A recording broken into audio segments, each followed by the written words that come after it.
Ghosting भी dark manipulation का ही एक टर्म होती है। जिस तरीके से मैंने आपको लव बॉम्बिंग के बारे में बताया था ना, गैस लाइटिंग के बारे में बताया था, जो ये डार्क टेक्निक्स होती हैं, इसी तरीके से गोस्टिंग होती है। गोस्टिंग के अंदर जो मैनिपुलेटर होता है ना, वो अचानक से कम्युनिकेशन को पूरी तरीके से एंड कर देता है, या कह सकते हैं कि स्टॉप कर देता है। ना ही वो आपके टेक्स्ट का रिप्लाई देता है और ना ही आपकी कॉल्स को रिसीव करता है। मिलना जुलना बिल्कुल ही अचानक से बंद कर देता है। और मेन चीज यहाँ पर होती है विदाउट एनी एक्सप्लेनेशन, या फिर आप कह सकते हो कि डिसअपीयरिंग विदाउट एनी एक्सप्लेनेशन। वो आपको बिल्कुल भी ये नहीं बताता है कि वो किस वजह से आपसे नाराज है, क्यों रूठा हुआ है, या फिर क्यों आपसे दूर जाना चाहता है। और ब्रेकअप में और गोस्टिंग में बहुत ही ज़्यादा फर्क होता है। इसके बारे में भी आज की इस वीडियो में हम जानेंगे। और साथ ही आपको गोस्ट करा जा रहा है, इसके बारे में आप कैसे पता लगा सकते हो, या फिर आप एक जेन्युइन रिलेशनशिप में हो, इसको कैसे जान सकते हो, इसके बारे में भी जानेंगे। और साथ ही अगर आप पहचान जाते हो, कुछ साइंस में आपको बताऊंगा जिनसे आपको पता लग जाएगा कि आपके ऊपर गोस्टिंग का यूज करा जा रहा है, और आप पहचान जाते हो तो खुद को कैसे आप गोस्टिंग से बचा सकते हो, एक मैनिपुलेटर से खुद को बचा सकते हो। उसके बारे में भी आज की इस वीडियो में हम डिटेल में जानने वाले हैं। और एक सवाल आपके मन में आ सकता है कि आपको मेरी वीडियो क्यों देखनी चाहिए, मैं कोई एक्सपर्ट तो हूं नहीं, या फिर साइकोलॉजिस्ट तो हूं नहीं, ना ही मैंने साइकोलॉजी पे इतनी ज़्यादा डीप स्टडी करी हुई है। नहीं, क्योंकि मैंने रियलिटी में गोस्टिंग को फील करा हुआ है, एक्सपीरियंस करा हुआ है और यूज भी करा हुआ है, और साथ में मेरे ऊपर भी गोस्टिंग का यूज हुआ है। तो मैं आपको बहुत ही ज़्यादा ईजी वे में, जिसे कहते हैं रियल एग्जांपल्स के साथ समझा सकता हूं कि एक्चुअल में जो गोस्टिंग मैनिपुलेशन होता है वो होता क्या है। तो ये वीडियो आपके लिए और वीडियो से थोड़ा ज़्यादा इंपॉर्टेंट है, इसलिए पूरा जरूर देखना। और जरा सा भी आप स्किप कर देते हो ना, मिस कर देते हो, तो काफ़ी कुछ बीच का गैप कर जाओगे, फिर पूरा एक्सप्लेन नहीं कर पाऊंगा, समझ नहीं आ पाएगा। ठीक है, पूरा देखना और ध्यान से देखना। ठीक है, फिर वीडियो की शुरुआत करते हैं। मैं आपको एक ग्राफ के एग्जांपल से समझाता हूं कि एक्चुअल में जो गोस्टिंग होती है और ब्रेकअप होता है, उसमें अंतर क्या होता है, डिफरेंस क्या होता है, क्यों ब्रेकअप कुछ लंबे समय के बाद होता है और गोस्टिंग अचानक से सडनली एक इफेक्ट होता है जो कि आपके माइंड को पूरी तरीके से टेंशन में डाल देता है, आपको पूरी तरीके से सेल्फ डाउट से भर देता है। इसको हम एक ग्राफ की मदद से समझते हैं। मान लो कि आप किसी मैनिपुलेटर के साथ रिलेशनशिप में आते हो, तो आपकी जो रिलेशनशिप का ग्राफ होता है ना, वो आपके ऊपर सबसे पहले तो लव बॉम्बिंग का यूज करेगा। मतलब आपको भर भर के खूब सारे एक्सेसिव वे में फ्लैटरी कॉम्प्लीमेंट्स देगा, खूब एक्सपेंसिव गिफ्ट्स देगा, और खूब सारे मतलब हर तरीके से आपको अफेक्शन शो करके और अटेंशन दे के भर भर के कि लव यू मिस यू करके खूब मैसेजेस से भर देगा। तो आपको ऐसा लगेगा कि ये तो मतलब एक आइडियल पार्टनर है, बहुत ही ज़्यादा ग्रेट लवर है। आप उस चीज़ के पूरी तरीके से आदी हो जाओगे। अब आप आदी हो गए, उस चीज़ से पूरी तरीके से एडिक्टेड हो गए हो, तो आपकी रिलेशनशिप का ग्राफ ऐसे अपवर्ड में जा रहा होता है, सीधे सीधे ऊपर जा रहा होता है। तो बीच में क्या होता है, जैसे 2-3 महीने आपकी बातचीत होती रही, आप डेट पर भी गए, घूमने भी गए, तो चीज़ें बेहतर जा रही होती हैं। अब अचानक से ही क्या होता है, कुछ कॉन्सिक्वेंसेस की वजह से, कुछ सिचुएशंस की वजह से आप दोनों के बीच में इंटरेस्ट कम होने लगता है। आप दोनों आपस में लड़ाई झगड़ा वगैरह करते हो, और मतलब आप दोनों को समझ में आ जाता है कि अब इस इंसान के साथ में नहीं रह सकता, हमारी रिलेशनशिप इससे आगे नहीं चल सकती है। तो आप क्या करते हो, धीरे धीरे चीज़ों को मतलब विड्रॉल करना शुरू करते हो, धीरे धीरे ब्रेकअप की शुरुआत करते हो। मतलब कुछ दिनों बाद धीरे धीरे जाकर 1-2 महीनों बाद आपका ब्रेकअप होता है, और दोनों ही आपस में मिलकर मतलब दोनों की आपसी सहमति से आप ब्रेकअप कर लेते हो, या फिर एक इंसान ब्रेकअप करके चला जाता है। बट गोस्टिंग में क्या होता है, आपका ग्राफ ऐसे जा रहा था, अचानक से ग्राफ एक दिन कम हो जाता है, वो अचानक से डिसअपीयर हो जाता है, और आप देखते हो कि ना ही वो आपके टेक्स्ट का रिप्लाई करना है, ना ही आपकी कॉल को उठा रहा है, और मतलब वो अचानक से गायब सा हो रहा है, डिसअपीयर सा हो गया है। तो उसी को गोस्टिंग कहते हैं। अब इस चीज़ को समझ लो, ऐसे ग्राफ जा रहा था, ऐसे एकदम से गया, ब्रेकअप हुआ, तो वहाँ पर इतनी प्रॉब्लम नहीं होगी। वहाँ पर आपके पास कम से कम एक्सप्लेनेशन तो होती है कि किस वजह से सामने वाले इंसान ने मेरे को छोड़ दिया, वो मुझसे दूर जाना चाह रहा है, या फिर मुझसे ब्रेकअप करा। वहाँ पर आपके पास एक डिटेल में एक फॉर्मेट होता है कि ये प्रॉब्लम हुई थी, इसकी वजह से हम दोनों अलग हो गए। लेकिन गोस्टिंग में ऐसा नहीं होता है। गोस्टिंग में उसने अचानक से ही कुछ उसे बुरा लगा, हो सकता है बुरा लगा हो, या फिर जानबूझकर भी। आजकल ये ट्रेंड चल रहा है रिलेशनशिप्स में, लड़कियां हो गई या लड़के भी सबसे ज़्यादा गोस्टिंग का यूज़ करते हैं। वो जानबूझकर ही गोस्ट करते हैं, आपकी अटेंशन को और ज़्यादा पाने के लिए, अटेंशन को बढ़ाने के लिए, मतलब गोस्ट करते ही हैं। तो वो अचानक से ही आपको मतलब 10-10 दिन के लिए, 20-20 दिन के लिए गायब, बिल्कुल ही एकदम सारी कनेक्शन, जो भी आपका उससे फ्रेंड के थ्रू आप बात करते थे या फिर किसी के थ्रू ट्यूशन में आए, वहाँ पर भी आपसे नजरें नहीं मिला रहे हैं। बिल्कुल ही आपको ऐसा कर दिया है कि you are not in my life, मतलब आप दिख ही नहीं रहे, उसे बिल्कुल ही खत्म कर दिया है। तो इसी को हम गोस्टिंग कहते हैं। अब ऐसे अपवर्ड में ग्राफ जा रहा था, अब अचानक से सोचो आप एक दिन में जीरो हो जाएगा। जैसे कि मेरा एग्जांपल ले लो, रोज मेरे चैनल पे 10,000, 15,000, 20,000 तक व्यूज आ रहे हैं, और अचानक से एक दिन यूट्यूब की एनालिटिक्स में कुछ प्रॉब्लम हो जाए और वो बिना किसी एक्सप्लेनेशन के ही 0 व्यूज दिखा दे, तो मुझे कितना ज़्यादा अटैक सा पड़ेगा, मेरी मेंटल हेल्थ पे कितना ज़्यादा असर पड़ेगा, और मैं एकदम से सेल्फ डाउट से भर जाऊंगा कि क्या हुआ होगा। अच्छा इतना ज़्यादा मतलब लोग, मेरा चैनल तो हैक नहीं हो गया, मतलब अचानक से क्या हुआ, ये 0 व्यूज़ क्यों दिखा रहा है। तो यही चीज़ घोस्टिंग में होती है, जब अचानक से आपका लव, अटेंशन, अफेक्शन, जो भी टेक्स्ट मैसेज, जो भी आप 5-5 घंटे कॉन्वर्सेशन हो रही थी, मीटिंग्स हो रही थी, आए दिन आप मिल रहे थे हर हफ्ते, तो वो अचानक से जब खत्म होता है ना, तो वही चीज़ आपकी मेंटल हेल्थ पर, फिर आप काफ़ी ज़्यादा रिजेक्टेड फील करते हो, काफ़ी ज़्यादा सेल्फ डाउट से भर जाते हो और कन्फ्यूजन से भर जाते हो।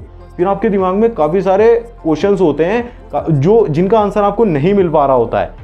आप जानना चाहते हो कि ऐसा क्या हो गया, बस आप एक्सप्लेनेशन चाहते हो, और उसी एक्सप्लेनेशन की वजह से फिर आप उसके पीछे भागते हो, रश करते हो। और उसने आपको जब गोस्ट कर दिया, आप पीछे भागे, आपने मल्टीपल टाइम से दोबारा से उससे कनेक्ट करने का ट्राई करा, तो आप देखते हो कि वो दोबारा से बिल्कुल भी एफर्ट नहीं डाल रहा है कॉन्वर्सेशन को कंटिन्यू करने के लिए, वो वापस आने का कोई भी सिग्नल नहीं दे रहा है। ऐसा लग ही नहीं रहा है कि आप दोनों के बीच था भी कुछ। आपको ऐसा लग रहा था कल तो ये तो मेरे से इतना ज़्यादा चिपका हुआ था, इतना ज़्यादा अफेक्शन शो कर रहा था, हम दोनों की इतनी अच्छी बात चल रही थी, अचानक से क्या हो गया, ऐसी मैंने क्या गलती कर दी। ये भी घोस्टिंग का ही साइन है। और साथ ही कई बार ऐसा होगा, जैसे कि मान लो आप दोनों ने मिलकर कोई प्लान बनाया, खूब अच्छे से आपने तैयारी कर ली कि इस डेट को यहाँ जाएंगे घूमने, सब कुछ सेट हो गया, फिर वो अचानक से बिना कोई वैलिड रीजन दिए ही उस प्लान को कैंसिल कर देता है। जैसे कि बोल दिया कि कोई इमरजेंसी थी और उसके बाद वो गायब हो गया। इमरजेंसी बोलने के बाद 10-12 दिन तक उसने आपकी ना ही कॉल उठाई ना टेक्स्ट करा, तो ये भी समझ लो घोस्टिंग का ही साइन है। और कुछ और साइंस हो सकते हैं कि आपको घोस्ट करा जा रहा है, जैसे कि वो आपको ऑनलाइन तो दिख रहे हैं, सोशल मीडिया भी आप दोनों की बात होती है, आपको हरा हरा जो साइन आता है ना, डॉट, वो दिख रहा है, बट वो आपसे रिप्लाई नहीं कर रहे हैं। आपने मैसेज करके छोड़ दिया, 4 घंटे बाद, 5 घंटे बाद, 1-2 दिन तक बिल्कुल ही आपके मैसेज को सीन नहीं कर रहे हैं, तो समझ लो वहां पर भी घोस्टिंग का यूज हो रहा है। या फिर हो सकता है कि वो आपको अपने सोशल मीडिया के फ्रेंड सर्कल से, या फिर आपको अनफॉलो कर दें, उससे बिल्कुल ही अलग कर दें, आपको अपनी कॉन्टैक्ट लिस्ट से हटा दें, आपके फ्रेंड सर्कल से हटा दें, तो ये भी घोस्टिंग का ही साइन है।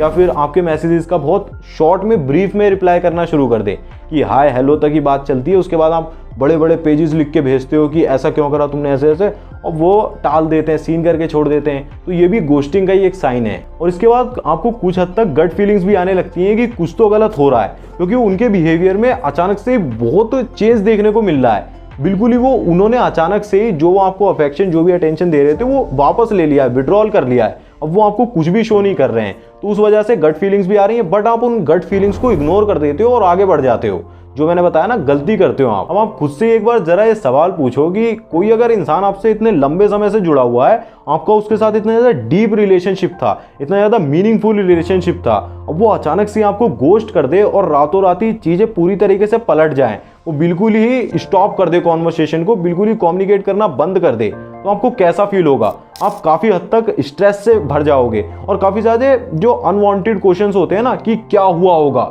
जो आपके क्वेश्चन कभी नहीं आए थे दिमाग में, अचानक से उसे कोई और तो नहीं मिल गया होगा, उसके साथ कहीं कुछ गलत तो नहीं हो गया, कहीं मेरे से ही तो बहुत बड़ी गलती नहीं होगी, उससे भर जाओगे और बहुत ही ज़्यादा आपके दिमाग में सैडनेस आने लगेगी। लाइफ को लेकर आपका जो पर्पस होगा ना, आप उससे ही भटक जाओगे पूरी तरीके से। ये कहते हैं ना, लाइफ एकदम ट्रैक से हट जाएगी, पटरी से हट जाएगी, दिमाग एकदम से पूरी तरीके से डिस्ट्रॉय हो जाएगा, मेंटल हेल्थ आपकी डिस्ट्रॉय हो जाएगी कि ये हुआ क्या। ये सडन सा इफेक्ट होता है ना कि रातों रात ही चेंज कर देना, ब्लॉक कर देना, और 10-10, 12-12 दिन, 1-1 महीने तक बात ना करना। एक्चुअल में रिलेशनशिप में आज के टाइम पे ट्रेंड चला हुआ है, जब भी सामने वाले की अटेंशन पूरी तरीके से चाहिए होती है, उसे पूरी तरीके से प्यार में पागल करना होता है, या फिर मजा सिखाना होता है, पनिश करना होता है, तो घोस्टिंग का यूज़ करते हैं। लड़का हो गया, लड़की हो गया, दोनों में से कोई रिलेशनशिप में अचानक से गायब हो जाते हैं और ऐसा उसे फील करा देते हैं कि हाँ मेरे को हल्के में मत ले लेना आगे से।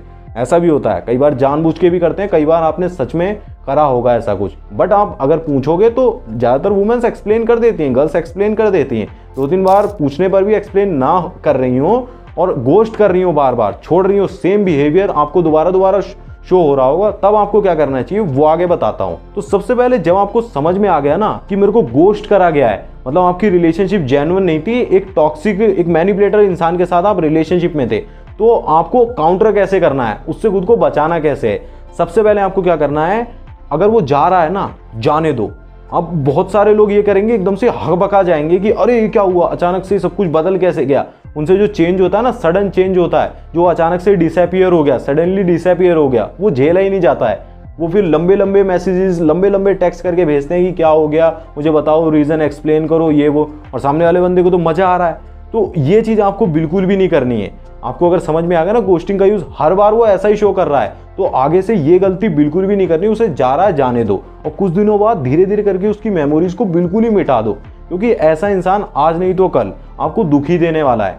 और दूसरे नंबर पर जो आपको चीज करनी है, अपनी सेल्फ रिस्पेक्ट को हमेशा ऊपर रखो। मतलब ऐसा नहीं कि आप पालतू हो चुके हो किसी के कि यही मालिक है मेरा, यही मुझे पालेगा, अगर वो मुझे छोड़कर जा रहा है तो मैं पट्टा मुंह में दबाकर उसके पीछे भाग रहा हूँ। ऐसा नहीं करना है बिल्कुल भी। तू नहीं तो कोई और सही, कोई और नहीं तो कोई और सही, ये भी नार्सिसिज्म की निशानी है। बट कुछ हद तक ये सेल्फ रिस्पेक्ट को अपनी ऊपर लेकर चलना है कि ये चला गया तो हाँ कोई और भी सही है।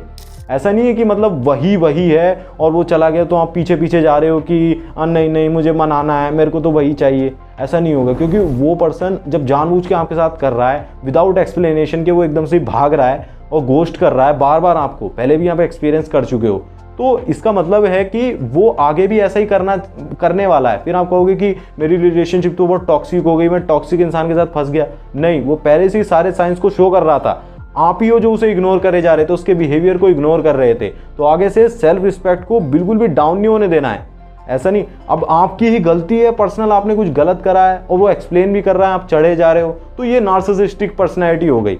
ऐसा नहीं करना है। अगर आपको गलती बता रहा है, आप गलती सुधार सकते हो, गलती सुधारो। अरे एक्सप्लेन नहीं कर रहा है, गोष्ट ही कर रहा है डायरेक्ट, तो वहां पर पीछे बिल्कुल नहीं जाना है। लेट देम गो जब आप करोगे ना, उन्हें जाने दोगे, तो इससे होगा क्या, कई बार ऐसा होगा कि जवाब ना देना भी, रिस्पॉन्स ना देना भी एक फॉर्म ऑफ रिस्पॉन्स होता है, रिस्पॉन्ड ना करना भी। क्योंकि जब आप ऐसा करते हो ना, मतलब आपने डंडा उठाया और लोहे के उस पर मारा, लकड़ी का डंडा आपने लोहे के स्टील के डंडे पर मारा, तो उल्टा आपका यहाँ झंझन आ जाएगा ना, आपको ही दर्द होगा। और उनने आपको गोस्ट करा और वो चाहते थे आप पूरी तरीके से एंजाइटी से भर जाओ, डाउट से भर जाओ, और आपने कोई रिस्पॉन्स ही नहीं करा, आप उन्हें भूल गए और अपने काम में लग गए, आपने कोई मैसेज नहीं करा, कुछ नहीं करा। फिर देखोगे आप 1 वीक के बाद उन्हें ही प्रॉब्लम होने लगेगी, वो वापस आने की कोशिश करेंगे। किस तरीके से आपको इनडायरेक्टली कहीं दोस्तों से या फिर कहीं से सुनने के मिलेगा कि वो भी काफ़ी ज़्यादा परेशान है। तो इस चीज़ के लिए आपको करना क्या पड़ेगा, नॉन रिएक्टिव होना पड़ेगा। आए वो गोस्ट कर दिया आपको पता है अंदर तो सैलाब आया हुआ है, आपके काफ़ी सारे क्वेश्चंस भी उठ रहे हो और काफ़ी ज़्यादा आप परेशान भी हो, एंजाइटी से ही भर रहे हो, सैडनेस से ही भर रहे हो, लेकिन आपको बाहर कुछ भी शो नहीं करना है, उन्हें जाने देना है, क्योंकि रिस्पॉन्स ना करना भी एक फॉर्म ऑफ रिस्पॉन्स होता है। इसके बाद आपको क्या करना है, अपने नेगेटिव थॉट्स जो आपके दिमाग में आ रहे हैं ना कि मैं ही गलत हूँ, मेरे से कोई गलती हुई होगी, उनको चैलेंज करना है। क्योंकि अगर कोई इंसान आपको गोस्ट कर रहा है तो वही गलत है, उसने ही आपके साथ गलत करा है। अगर आपकी गलती होती भी ना, तो अगर वो जेन्युइन पर्सन होता वो आपको एक्सप्लेन करता कि हाँ ये रेड फ्लैग मुझे तुम्हारे अंदर दिख रहे थे, ये गलती तुम कर रहे हो, ये आगे से तुम्हें नहीं करनी है। लेकिन वो जेन्युइन इंसान नहीं है, वो जानबूझ के आपको गोस्ट करके चला गया, उसने इग्नोर करना ही प्रेफर कर दिया। उसने अचानक से अगर इंटरेस्ट खत्म भी हो गया, मानते हैं कि रिलेशनशिप नहीं रखना चाहता, ब्रेकअप करना चाहता, लेकिन फिर भी उसने एक्सप्लेन नहीं करा। अगर विदाउट एक्सप्लेनेशन के गया, डिसअपियर हुआ, तो वही गलत होगा। कभी भी अपनी नेगेटिव फीलिंग्स को अपने दिमाग पे हावी नहीं होने देना है कि मुझे गोस्ट कर दिया गया, मैं ही गलत हूँ, मैं कहीं छोटे ओहदे का इंसान तो नहीं हूँ, कहीं मुझसे ही तो गलती नहीं हो गई। ऐसा बिल्कुल भी नहीं करना है। जो गोस्ट करता है ना वही गलत होता है, वही मैनिपुलेटर होता है। इसके बाद ये अपने दिमाग में बैठा लो कि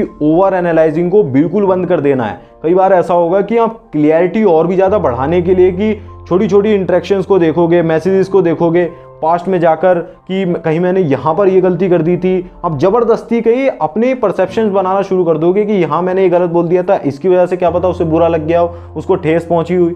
ये चीज़ आपको बिल्कुल नहीं करनी है। एनालाइज करा आपने, आपको नहीं समझ आया, कई बार चीज़ें ऐसी होती हैं कि ज़्यादा आप उन्हें उलझी हुई चीज़ों को सुलझाने करते हो, आप खुद उलझ जाते हो। तो ऐसा बिल्कुल नहीं करना है, क्लियरिटी पाने की कोशिश नहीं करनी है, उसको इग्नोर करना है। क्योंकि जिस इंसान ने सामने से ही आपको एक्सप्लेन नहीं करा, उसको आप एनालाइज करके भी और भी ज़्यादा उलझने ही वाले हो, क्योंकि उसने आपको गलती बताई नहीं है, क्योंकि आपकी गलती कोई है ही नहीं। और गलती होती तो वो एक्सप्लेन जरूर करता, उसे अब आप में इंटरेस्ट खत्म हो गया, वो चला गया, उसे जाने देना है। और आखिरी में जो सबसे इंपॉर्टेंट काम आपको करना है वो यही है कि अपनी जो सेल्फ केयर होती है ना, सेल्फ हीलिंग होती है, उसको प्रायोरिटाइज करना है, प्रायोरिटी में रखकर चलना है। ऐसा नहीं कि मैं तो उसी के बारे में सोचता रहूंगा, डिप्रेस्ड ही रहूंगा, इसी को आपने चुन लिया है, ऐसा बिल्कुल भी नहीं करना है। आपको पूरा अपने दिमाग में ठूस ठूस के भर लेना है कि अब मुझे सेल्फ हील करना ही है, अपने आप को हील करना ही है, सेल्फ केयर करनी है। ऐसा नहीं कि मेरी आंखों के नीचे काले गड्ढे पड़ गए हैं, मैं रो रहा हूँ दिन रात और डिप्रेस्ड हुआ पड़ा हूँ, सोच रहा हूँ, ऐसा नहीं होना चाहिए। अब आप वर्कआउट कर रहे हो या फिर कोई एक्टिविटी कर रहे हो, बुक रीडिंग कर रहे हो, वॉक करने चले जा रहे हो, अपने मेंटल हेल्थ को और ज़्यादा डिस्ट्रॉय नहीं होने देना है। ये आपकी प्रायोरिटी होनी चाहिए कि आपको खुद ही अपनी सेल्फ केयर और सेल्फ हीलिंग पर ध्यान देना है। अब दोस्तों मुझे उम्मीद है कि आपको इस वीडियो से गोस्टिंग के बारे में बहुत ही कुछ हद तक समझ में आ गया होगा और ये भी समझ आ गया होगा कि अगर आपकी लाइफ में कोई गोस्टर आ जाता है, मैनिपुलेटर आ जाता है, तो कैसे आप खुद को उससे बचा सकते हो। तो कमेंट करके बताओ कि नेक्स्ट टेक्निक आप किसके बारे में जानना चाहते हो, कौन सी टेक्निक के बारे में। वैसे मैं सोच रहा हूँ कि गिल्ट ट्रिपिंग के ऊपर एक वीडियो लेकर आऊँ। आपका क्या राय है वो कमेंट करके जरूर बताना। और साथ ही अगर आपने अभी तक मेरा लव बॉम्बिंग पर या फिर गैस लाइटिंग पर वीडियो नहीं देखा है तो दोनों ही वीडियोस के लिंक स्क्रीन पर आ रहा है, दोनों में से कोई नहीं देखा उस पर क्लिक करके देख लो। मैं मिलूंगा आपसे उसी वीडियो में, तब तक के लिए जय श्री राम, धन्यवाद वीडियो देखने के लिए, बहुत बहुत शुक्रिया।